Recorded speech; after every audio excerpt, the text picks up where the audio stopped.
I will tell a story from Riau Island entitled Kelingking Sakti.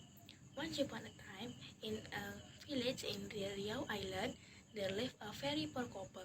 They had 3 sons named Salimbo, Ngah, and Kelingking.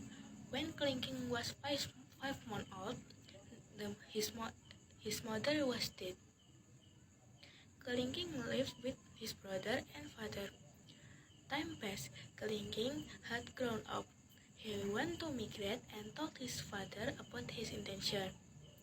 Although he heard his father give his permission. The next day, armed with 7 ketupat, Kelingking started his journey. During the journey, he ate fruits and leaves he found, so that his supply of ketupat was still intact. One afternoon, Kelingking arrived in a dense forest. Then he fell asleep under a hoping tree.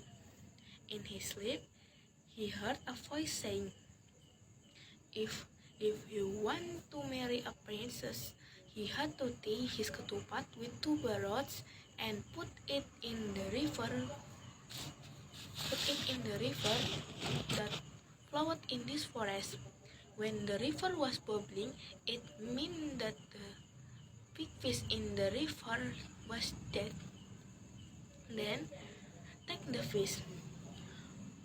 When Kelingking woke up, he carried out all the commands on his dream, until finally he caught a fish which he then burned and ate himself, until only the head of the fish was left.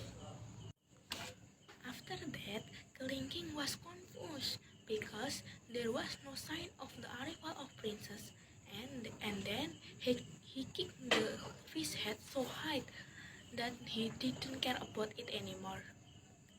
He continued his journey until he came to a village.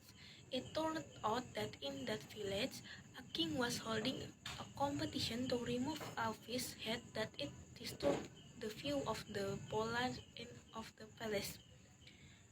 If it was a boy, he would marry his daughter, and if it was a girl, he would adopt her as his daughter.